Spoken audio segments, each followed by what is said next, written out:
হঠাৎ করে আজকে নানি শ্বশুরের বাসায় যাবো।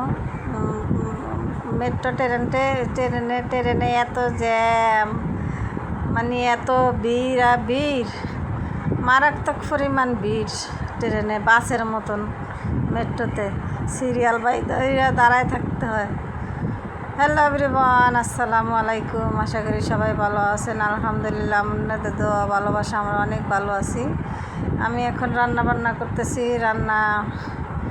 ডিম এনে দিছে আম্মায়, ডিম দিয়ে আলু দিয়ে রান্না করব, আর শাক ভাজি করব, পাট শাক ভাজি করব, আলু ভর্তা করব, আর ডাল রান্না করছি। ডাল রান্না করতেছি। ডালটা রান্না করা হয়ে গেছে। এখন আমি এই যে ডিম আলু রান্না করব। এখন ডিম আলুর জন্য মশলা কষাইতেছি। কড়াই দিয়ে পাতিল দিয়ে দিলাম। পাতিলটা আমাদের কেউ কিছু মনে করবেন না, স্কিপ করে যাবেন। পাতিলটা ফুটতে টেমা হয়ে গেছে। এখন তেল গরম করে পেঁয়াজ দিয়ে দিলাম, রসুন বাটা দিয়ে দিলাম, আর কিছু দিব না। এবার তারা রান্না শেষ হলে জিরার গুঁড়া দিয়ে দেবো। আমরা আর এই ডিম মশলাতে আর বেশি কিছু মশলা দেই না। এই মশলাতেই ডিম কষানো হয়ে গেছে, আলু কষানো হয়ে গেছে। ডিম সিদ্ধ করে বাইজা তারপরে যে ডিম দিয়ে দিলাম আলু তরকারিতে। এখন কিছুক্ষণ পরে জিরাটা ফাঁকি করে জিরার গুঁড়া দিয়ে দিব।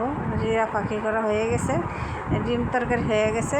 কারণ আমি গোসল করতে যাব, আম্মা নামাজ পড়তেছে, নামাজ পড়ে খাওয়া দাওয়া করবো। এখন জিরা গুঁড়া দিয়ে দিলাম, তরকারি হয়ে আসছে। আর একটু ভালো করে বলক আসলে, চারিদিকে ভালো করে বলক আসলে তারপরে এই তরকারিটা নামায় ফেলবো। নামায়া তারপর আমি শাক ভাজি করব, আর আলু ভর্তার লেগে মরিচ ভাজবো।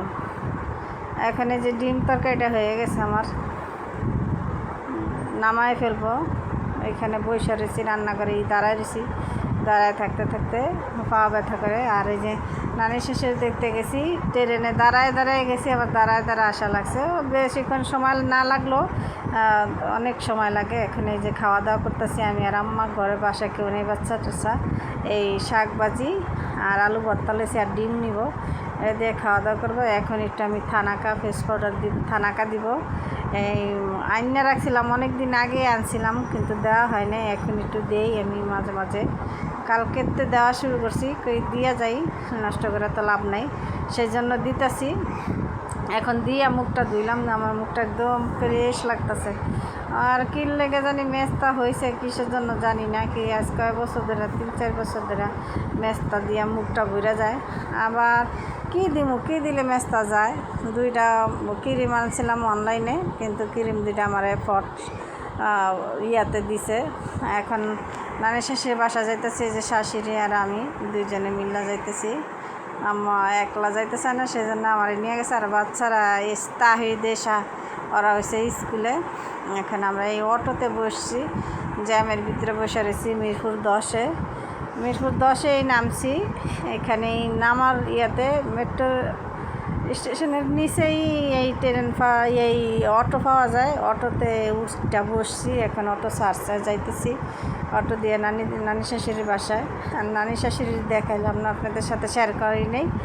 এখানে যে আমি যাইতেছি, আমরা আবার 10-15 মিনিটের বসবো, তারপর আবার আয়সা করবো। আস্তে আস্তে তাও মাগরিবের আজান রাস্তায় দিয়ে দিছে। তারপর আম্মা আয়সা তাড়াহুড়া করে 7:30 বেজে গেছে, নামাজে দাঁড়াইছে। এই তো দিনকাল এইভাবে যাইতেছে। কার দিন কীভাবে যাইতেছে আমাদেরকে একটু কমেন্টে জানাবেন। আর আমাদের ভিডিওটা ভালো লাগলে লাইক, কমেন্ট, শেয়ার এবং সাবস্ক্রাইব করে আমাদের পাশে থাকতে পারেন। এই মেট্রো স্টেশনে একটু করতেছি। আর এত বড় বড় সিরিয়ালে আমার দাঁড়াইছে। পরে এখন এই যে টিকিট কাটতেছে, টিকিট কাটার পরে যাই আমি এই এক সাইডে নিরিবিলি জায়গায় আমি দাঁড়াইছি। এত জ্যাম, এটা তো আসার সময়, আর যাওয়ার সময় একদম এগুলি ভরা ছিল সব কিছু, কোনো মানুষের ফাঁক ছিল না। এখন তো এই তো আম্মাই নিয়ে নিছে টিকিট। মুরব্বী মানুষ তো, এই জন্য একটু তাড়াতাড়ি দিয়ে দেয়। আর আমি দাঁড়াইলে সিরিয়ালে দাঁড়ান থার লাগতো, এই জন্য আর আমি দাঁড়াইনি, আম্মাই দাঁড়াইছে। এখন এই যে করতেছি, ট্রেনে উঠবো, যাইতেছি। ট্রেন থেকে নাইমা যাবো, ট্রেন আইসা পড়বে, এখনই ট্রেন আসবে। তারপর আমি আর আম্মা উঠবো। ভিড় আর ভিড়, এত পরিমাণ ভিড় ট্রেনে, বাপরে বাপ, সাংঘাতিক পরিমাণ ভিড়। এই তো আমরা আসছি এখানে, এখন ট্রেনটা আসবে আর আমরা উঠবো। এই জায়গায় দাঁড়ায় রয়েছি, কত মানুষ, হাজার হাজার মানুষ দাঁড়ায় রয়েছে এই জায়গাটার ভিতরে। এই জায়গাটার ভিতরে দাঁড়ায় থাকে মানুষগুলি, আর আমিও দাঁড়ায় রয়েছি। আমি এই তো ট্রেন থেকে নামে গেলাম, মানে আসতে আসি, সিঁড়িতে আসি, নামতেছি, এখন বাসায় যাব। তো সিঁড়ি থেকে নামতেছি আর একটু একটু ভিডিও করতেছি, আমি করছি। এখন যাইতেছি, একটা মেয়ে এত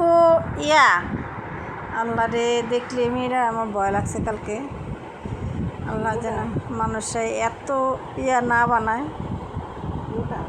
হ্যাঁ, রাস্তাঘাটে নামলে এক হসপিটালে আর রোডে নামলে দেখুন যায় মানুষের আর দেখেন কি পরিমাণ জ্যাম রাস্তায়।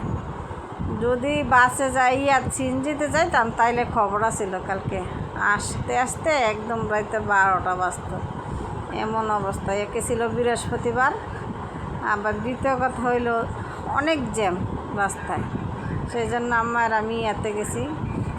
সবাই ভালো থাকবেন, সুস্থ থাকবেন, আমাদের জন্য দোয়া করবেন। যদি আমাদের ভিডিওটা ভালো লাগে তাহলে সাবস্ক্রাইব করে আমাদের পাশে থাকবেন। আর কে কোথা থেকে আমার ভিডিওটি দেখেন সবাই কমেন্টে জানাবেন।